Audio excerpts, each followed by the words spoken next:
Hi, I'm Karma Kitaj, and I'm welcoming you today to A Livelihood, New Careers as We Age. And today we're going to be meeting and getting to know Nancy Scull from American Friends of Meali.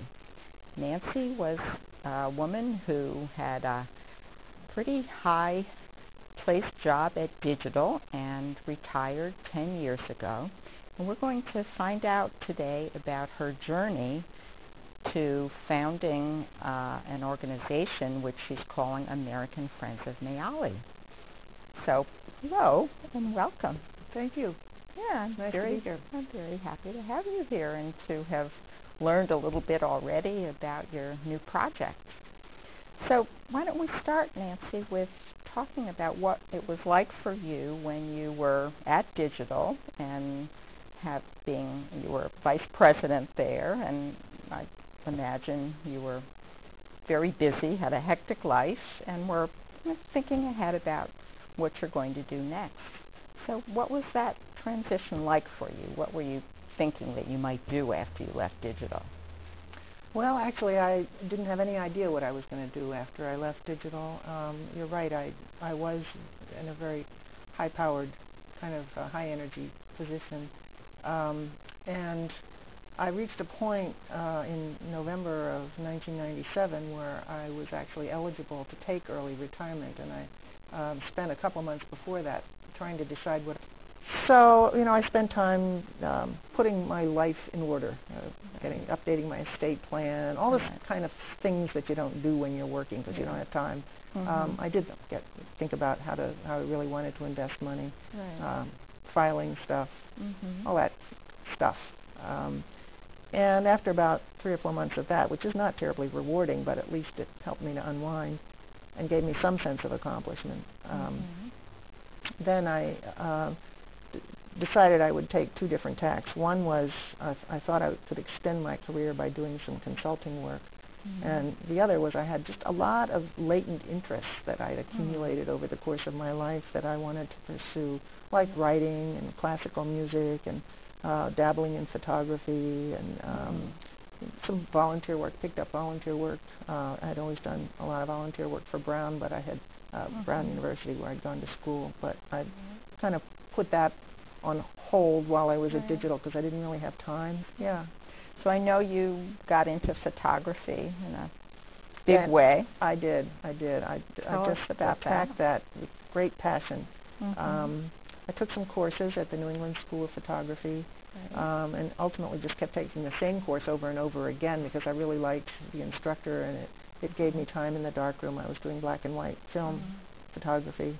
And so you were developing the film developing the film, printing the film. I spent a lot of time in the darkroom, and I just loved every minute of it. And it connected well with another thing that I forgot to mention that I was pursuing.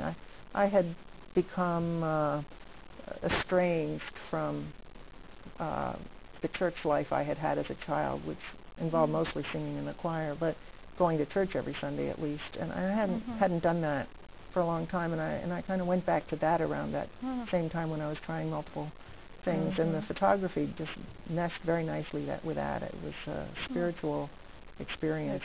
So tell us how this journey proceeded. I know you told me that just kind of serendipitously a friend had told you that she was going on a trip to East Africa, and it was something that you had always wanted to do.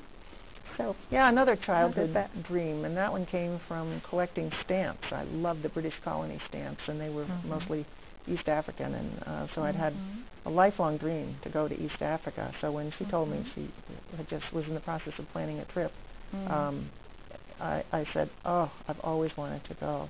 Well, that's all it took. She said, why don't you come with us? So I know you did go to Tanzania, but you went to other countries as well? No. We just went to Tanzania.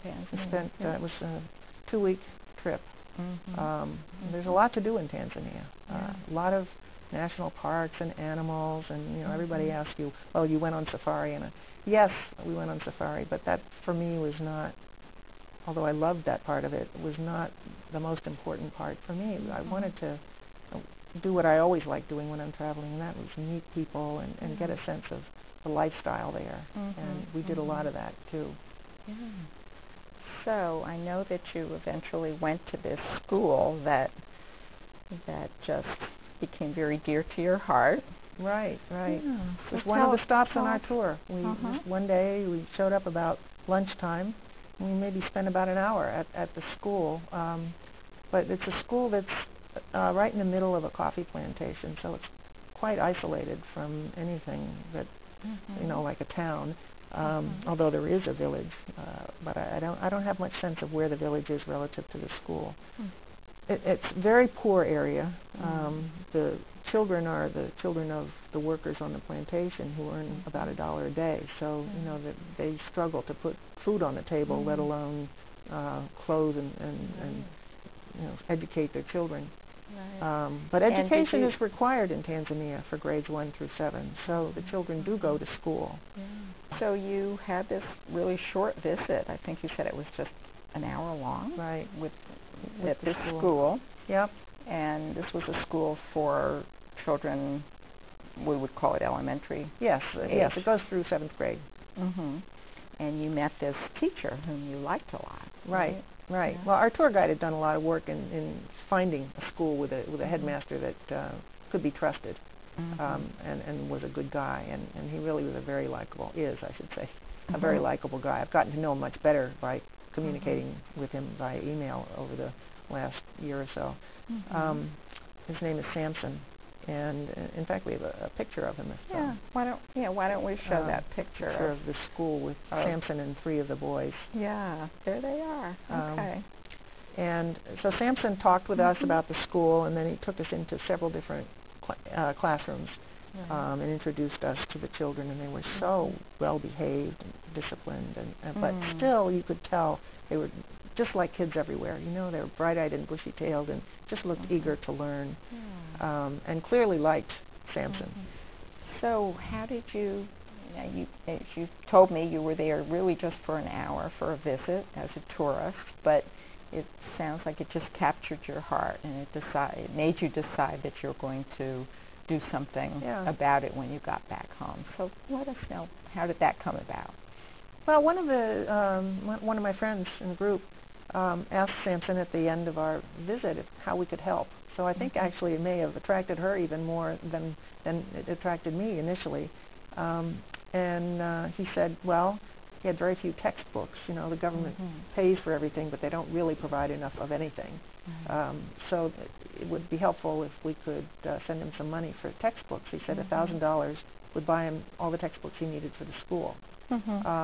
Now I found out that was a little bit, my interpretation of that was a little bit exaggerated from reality. But what we did send $1,000, and it reduced textbook sharing from 3 students per book to only 2 students per book, and that seems to be manageable for them. They're used to sharing.